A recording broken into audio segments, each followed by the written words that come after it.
Madame la marquise? Madame Hermine de Rosas? Madame la marquise, êtes-vous là? Oui, je suis là. Messire? Il se murmure qu'il manque du personnel à la cour. Oui, les architectes démissionnent. Il manque même des cuisiniers en cuisine pour préparer mes banquets. Est-ce donc ça la grandeur de la France? Effectivement, messire, il y a des salariés qui s'en vont dans les royaumes voisins. Ah, Mais écoutez, sire, ne vous inquiétez pas, j'ai des solutions pour vous. vous m'intriguez, vous avez des solutions? Oui, Dites-moi en plus. avez-vous déjà entendu parler du Nouveau Monde? Nouveau monde? Oui, des nouvelles technologies, Qu'est-ce donc? de la digitalisation. Qu'est-ce donc ces diableries? Arrêtez! Mais non, c'est l'avenir. Ce ne sont pas des diableries. Et ça va arriver très vite. Oui, j'ai entendu et j'ai vu de mes propres yeux des inventeurs créer des outils qui permettent de faciliter la gestion des talents. Des outils? Oui, Dites-moi en des- plus. oui, j'ai assisté à des démonstrations complètement hallucinantes. Oui, on pouvait observer de la facilitation dans la gestion des talents Oh. qui permettent d'optimiser le temps. Oh là là, Ah bon? oui, Comment avez-vous entendu parler de l'IA? L'IA. Oui, mon écuyer le dit souvent. Hi-ha! Hi-ha! Oh, Ce n'est pas ça? non, Mais l'IA, je ne sais pas, les intérêts amoureux, non, Le- non. les inventions artistiques. Presque.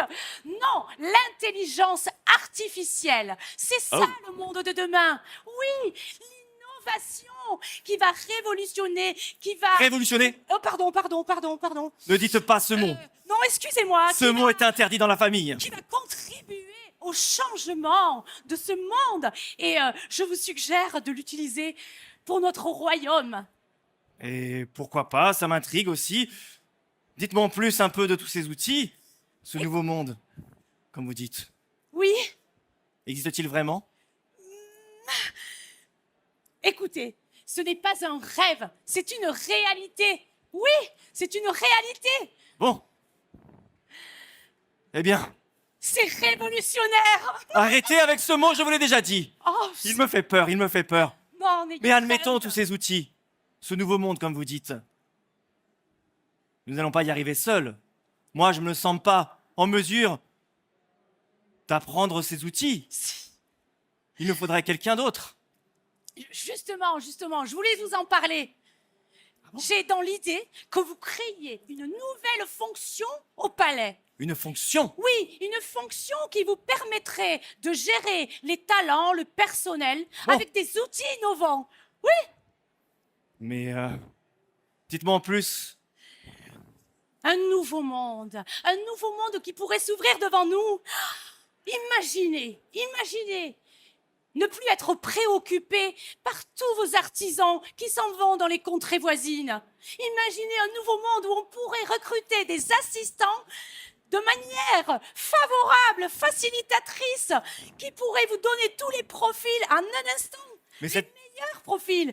Imaginez un nouveau monde possible. où tous vos projets seraient planifiés, organisés, et que toutes les tâches rébarbatives et toutes les tâches qui génèrent du temps pourraient être automatisées. Oh. Oui, de Mais- quelques clics. Oh, quelques clics et tout est fait. Tout à l'heure, vous m'avez parlé d'une personne capable de nous entourer. Oui, j'ai des idées. Ah bon? Oui. Comment je- pourrait-on l'appeler? On pourrait l'appeler le DRH, Hein? DRH? dirigeant de la cour, Dirigeant de la cour? ou une diligente des richesses humaines. Oh, Oh. oui, c'est ça. Qui pourrait gérer tous les bons profils de notre palais et qui pourrait utiliser les outils innovants dont je viens de vous parler. Qu'en pensez-vous, messire? Et je reste toujours inquiet. J'ai l'impression que ça va très vite, tout ça. Un peu trop vite pour moi, mais j'ai envie de vous faire confiance. Mais dites-moi. Oui. Vous n'avez pas été ensorcelé? Mais non, messire, faites-moi confiance. C'est demain, c'est là. On va y bon aller. Je vous accompagnerai et vos équipes avec. Eh bien, On y va? allons-y. Oui. Préparons un banquet pour cette solution. Oui, préparez le banquet.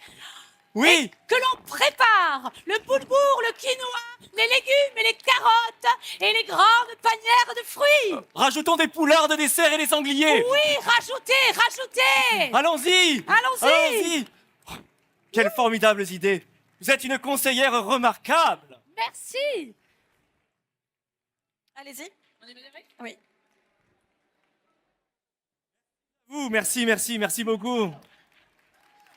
Merci. Merci à vous pour votre écoute. Et maintenant, nous allons laisser part à l'art de prévoir l'inattendu dans la gestion des talents avec Jessica Et Élise, et Lise. Merci de les applaudir très fort. soyons discrets. Soyez là ce soir pour le banquet. Un banquet royal, formidable.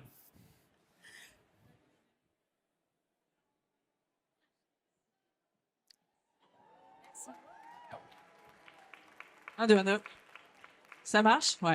Est-ce que ça marche? Ça marche? Non. Si? Ok, super. Est-ce que vous nous entendez? Génial. Eh ben, merci de nous recevoir. Et je crois que tu avais, des petites questions sur l'inattendu.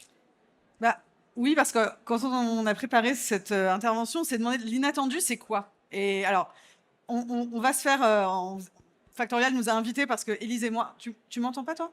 Moi, j'ai l'impression que c'est pas assez fort. Si c'est bon? Ah. Ok, Ok. autant pour moi.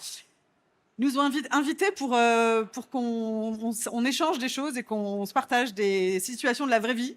Et donc, je voulais commencer par ça. L'inattendu, c'est quoi? Bah, moi, personnellement, l'inattendu, c'est quand il y a un colis suspect dans le RER A, quand je marche sur un Lego de ma fille le matin. Non, Ou t'as pas quand- compris. Non L'inattendu en RH, Élise. Ah, Je sais que t'es pas RH, mais quand même. Ok. Balle perdue dès le matin. Merci Jessica. Ok, on prend. L'inattendu, c'est typiquement un candidat qui a accepté une proposition d'embauche et qui ne se présente pas le premier jour du boulot. Là, très clairement, c'est inattendu. Et du coup, c'est l'ennemi de notre activité, du business, de l'efficacité. Quand on ne se prépare pas à l'inattendu, clairement, on perd en efficacité, on perd de l'argent. C'est pas faux. Mais qu'est-ce que tu n'as pas compris du coup?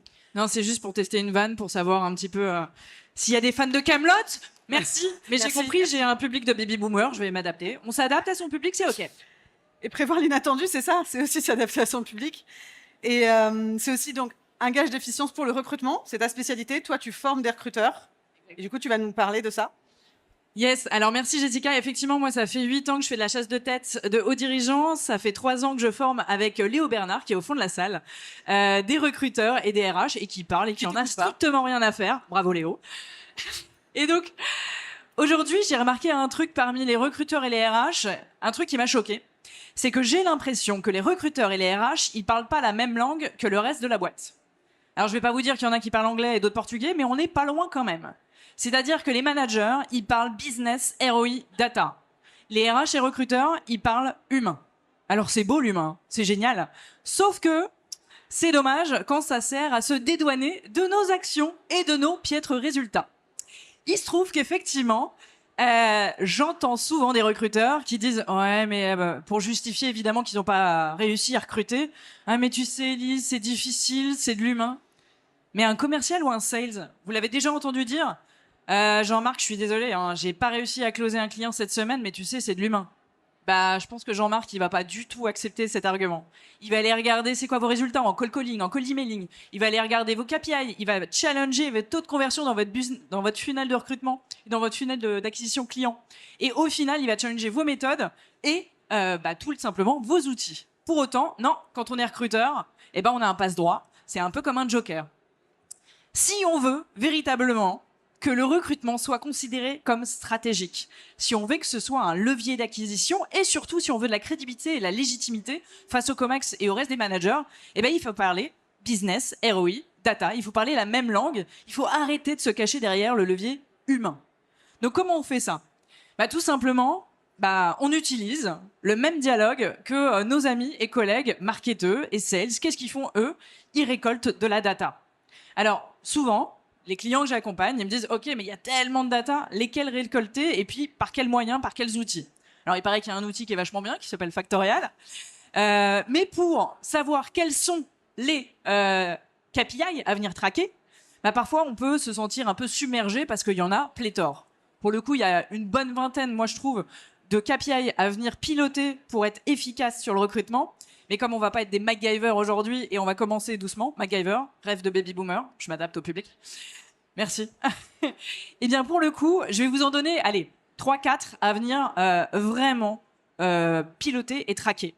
Première chose, les taux de conversion, ce qu'on appelle les yield ratios. C'est exactement comme un funnel de conversion, hein, marketing, funnel d'acquisition de clients. Bah là, on va faire la même chose, c'est-à-dire qu'on va venir traquer quels sont les différents taux de conversion à chaque étape pour aller regarder là où ça baisse.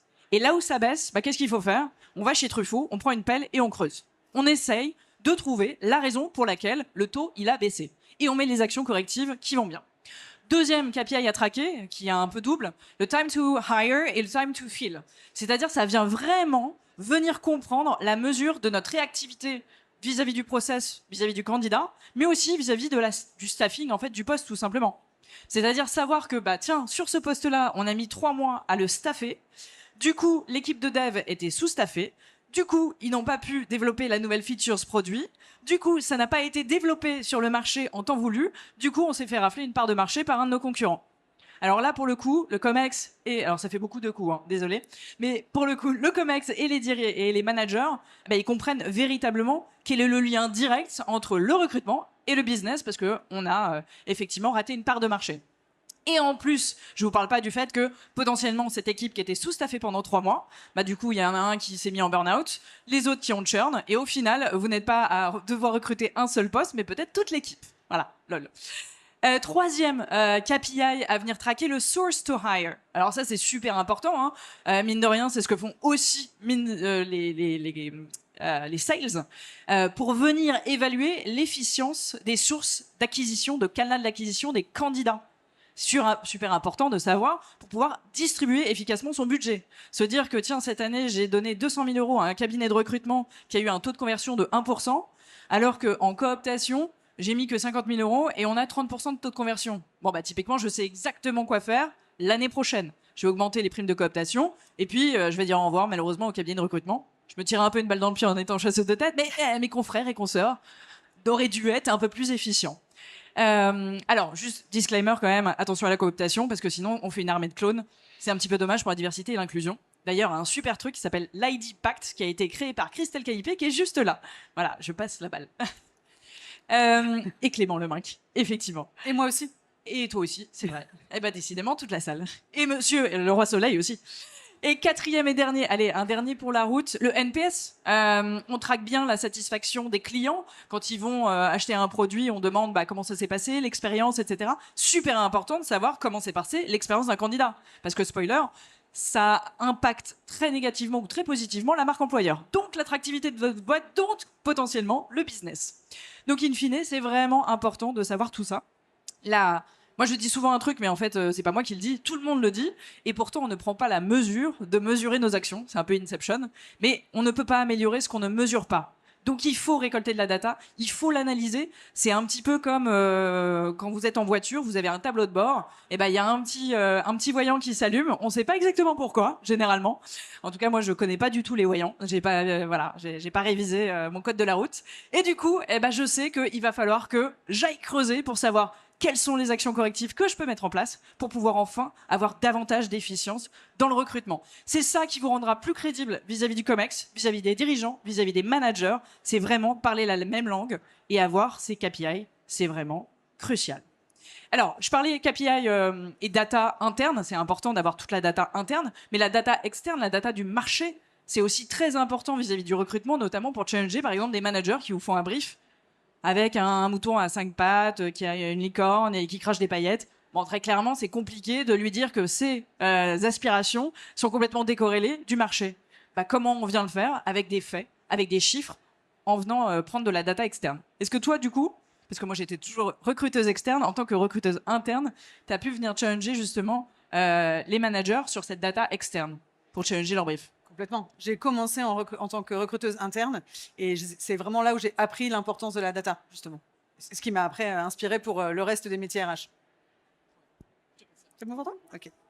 Alors moi, je suis pas aussi, comment dire, à l'aise que Élise, qui a l'habitude de parler, et qui est une ex-avocate, elle l'a pas dit, et donc du coup, elle peut voilà, être sans filet. Moi, je m'aide un petit peu, je suis désolée. Et vraiment, je souscris à tout ce qu'elle a dit sur la partie recrutement, parce qu'effectivement, les indicateurs de performance, c'est le nerf de la guerre, qu'on soit en interne, qu'on soit en externe. Et pour revenir sur le thème de la conférence, moi, j'ai adoré quand on a été invité, parce que c'était le lien entre le roi soleil et les algorithmes RH. Fallait quand même le faire. Moi, c'était pas évident pour moi du tout de savoir de quoi on allait parler. Et donc, quand je me suis préparée pour cette conférence, je suis tombée sur la notion de banni. Je ne sais pas si ça vous parle. Nous sommes dans un monde banni, alors pas B-A-2-N-I, mais B-A-N-I. Donc en anglais, en fait, c'est B pour brittle, c'est-à-dire fragile. Il y a le A pour anxieux, N comme non linéaire, I comme incompréhensible. Et c'est une notion qui est notamment sur l'Institut national du service public. Donc ça a été inventé par les Américains, mais les Français sont en train de le reprendre. Et c'est pour vous dire comment même les services publics prennent ce sujet au sérieux de ce monde qui est juste purement inattendu et pour lequel voilà, il faut juste se préparer. Je pense que notre fonction RH, par essence, elle fait ça toute la journée. Et notamment... Pardon ? Ah, j'ai cru que tu m'avais interrompu. Mais oui, d'accord. Et notamment, je pense qu'il y a eu un gros reality check il y a 5 ans, quand, quasiment jour pour jour, quand la crise du Covid est arrivée. Et on a dû tout réinventer. On a dû réinventer nos façons de travailler. On a dû réinventer la façon aussi dont on gérait nos RH. Et finalement, c'était un moment, ces moments de crise économique, crise politique, etc., crise des financements notamment. C'est aussi un moment pour être créatif et se réinventer et puis se rendre compte que notre métier est profondément lié à cette gestion de l'inattendu, notamment parce que ce qu'on fait, c'est pas une science. On gère des humains, on gère le facteur humain, ce qui est du coup par essence une variable instable. Alors toi, tu parlais de la partie recrutement, le candidat qui te lâche. Nous, il y a aussi côté gestion des talents, la personne qui nous claque sa démission et on l'avait absolument pas vu venir. Et donc, évidemment, c'est branle-bas de combat parce qu'on comptait sur ses talents pour sortir un projet, etc. Et on essaie de le rattraper un petit peu voilà, par le col. J'ai été cette personne qu'on a augmenté de 20% pour que je reste, alors que c'était trop tard, évidemment. Et j'ai pris l'augmentation, mais je suis quand même partie. Je me permets juste, tu dis c'est pas une science. Alors, c'est pas une science exacte, mais ça reste une science qui correspond à des canevas, des méthodos, etc. Mais à partir du moment où c'est une science humaine, c'est vrai qu'on gère, c'est vraiment cette notion de... on ne peut pas prévoir, malgré tous les efforts de prédictif, etc., avec des outils, les tableaux de bord, etc., dont on va parler. Malgré tout, on peut pas toujours. C'est pas Minority Report en fait. Comme on aimerait. Dommage, j'aurais bien aimé voir Tom Cruise. On aimerait bien, mais non, c'est rarement Minority Report, même avec toute l'IA du monde. Et du coup, notre rôle, c'est justement pour prévoir cet inattendu, c'est d'outiller les managers avec les bons process, les bons programmes, vraiment de pas juste dérouler des obligations légales, mais de les rendre complètement actionnables et surtout que ça les aide à gérer tout cet inattendu lié au facteur humain. Pour moi, l'objectif principal d'un manager, c'est vraiment de rendre son équipe performante de façon durable. Ça doit être son seul objectif en réalité. Et donc pour ça, les outils que les RH leur donnent doivent vraiment les aider dans ce sens-là. Je trouve qu'on est toujours à la traîne sur le côté digitalisation, sur le côté process. On se challenge pas. On a un contexte légal, par exemple l'entretien annuel. Ben voilà, on déroule les entretiens annuels et puis on considère que notre obligation est remplie et c'est pas du tout les aider à prévoir cet inattendu, de se dire voilà, j'ai fait mon entretien, j'ai fait mon petit process. Je pense notamment à un manager qui on lui avait donné toute la formation, etc., pour faire son entretien et il l'a fait intégralement en asynchrone, c'est-à-dire qu'il n'a pas parlé à son collaborateur. Donc oui, il avait de la data, il avait un entretien, mais alors il n'avait pas fait l'essence même de son job, qui était de parler à son collaborateur pour savoir juste comment ça allait. Et on souffre, je pense, vraiment de nos outils qui ne nous facilitent pas la tâche, ne sont pas tournés vers l'expérience utilisateur. Je trouve qu'on est une fonction où on gagnerait beaucoup à marketer nos actions, mais aussi à se tourner vers l'expérience utilisateur et se challenger là-dessus. Et après, effectivement, les outils sont un moyen vraiment important pour capturer de la donnée. On va pouvoir l'analyser ensuite, mais on peut se poser, se challenger. S'il y a un truc que vous pouvez faire en repartant, en tout cas sur vos jobs respectifs, c'est vraiment de faire votre mini-audit de où est-ce que vous en êtes. Est-ce que mes process, mes programmes, mes outils servent mes managers, le business, pour prévoir l'inattendu?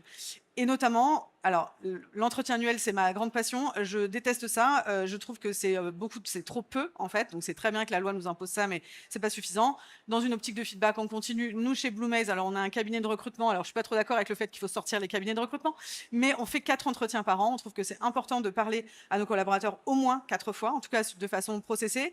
Prendre bien sûr la mesure de la satisfaction des collaborateurs. Alors, on en parle, on a plein d'outils pour ça, mais souvent, on ne fait rien. On a tous fait des surveys et derrière, on avait plein de données et on n'en a rien fait. On n'en a pas tiré vraiment des conséquences, des plans d'action et notamment donner accès aux managers aux résultats pour qu'ils puissent se rendre compte de l'état de l'état d'esprit de leurs équipes. Tu parlais du NPS candidat. Le NPS, c'est une notion business d'ailleurs. C'est le Net Promoter Score. C'est la réponse à la question « Est-ce que vous recommanderiez nos produits et services ?» C'est une question qu'on pose aux salariés. Ça donne déjà un bon indicateur de l'état d'esprit et de l'engagement. Est-ce que les salariés sont promoteurs de notre entreprise? Moi, les questions que j'aime beaucoup, c'est je comprends la vision d'entreprise et je la partage. J'ai des objectifs clairs. J'ai une bonne relation avec mon manager et j'ai tous les outils et les ressources nécessaires pour travailler correctement. Pour moi, ces indicateurs-là, on n'a pas besoin d'aller sur une usine à gaz, mais déjà rien que ça, on a déjà une bonne vision de l'état d'esprit des collaborateurs. Après, ma passion aussi, c'est les people review, donc c'est passer du temps, grâce à nos outils RH aussi, mais de faire vraiment une photographie à l'instant T de nos orgas cibles, des besoins en recrutement, des besoins en formation, des besoins d'augmentation, bien entendu, des besoins de développement des collaborateurs, pour pouvoir prendre des décisions basées sur des faits, des données et sortir malheureusement de notre, je pense, de notre croix à tous. De notre RH. intuition, malheureusement. Voilà, on a l'impression qu'on fait un job de feeling. C'est pas du tout notre conviction, je pense. Et vraiment, voilà, prendre des décisions factuelles et pas juste, voilà, il vient de claquer sa démission, je vais le rattraper, je vais lui filer 20%. Ça n'a aucun sens. Et une fois qu'on aura fait tout ça, on pourra effectivement aller croiser des données avec notamment voilà, le taux d'attrition versus le NPS, etc. Et puis prendre vraiment faire des plans d'action avec les managers, avec le COMEX, qui sont du coup basés sur des données. Est-ce que tu aurais un mot de la fin, Jessica? J'avais un mot de la fin, c'était qu'est-ce qu'on retient de ça? Qu'est-ce qu'on retient de tout ce qu'on s'est dit? Eh ben, moi, si j'ai envie de vous dire un truc, c'est récolter, analyser, mesurer la data. C'est ce qui fera que vous serez crédible, légitime aux yeux des managers, du COMEX. Et surtout, c'est ce qui fera que vous pourrez demander davantage de budget pour vos actions parce que vous saurez montrer factuellement le ROI de vos actions. Et moi, je dirais qu'il faut commencer par des petits pas. Ça peut être très impressionnant de se dire qu'on a peut-être une montagne à gravir. Il faut y aller par petits pas, par poser quelques briques, y aller doucement, pas forcément avec 25 000 indicateurs. C'est aussi ce qu'on fait dans le pacte ID sur la diversité. On a prévu 7 engagements, pas plus, et on a juste envie que les personnes s'engagent et prennent des décisions concrètes sur la diversité et l'inclusion, et pas essayer de se rendre malade avec les indicateurs. Et puis si on n'arrive pas, se faire aider, se faire conseiller. Et puis j'ai envie de finir avec une citation de Saint-Exupéry. Je viens de Lyon, donc voilà. Il faut un peu rendre à César. Et donc, pour ce qui est de l'avenir, il ne s'agit pas de le prévoir, mais de le rendre possible. Merci. Merci beaucoup. Merci.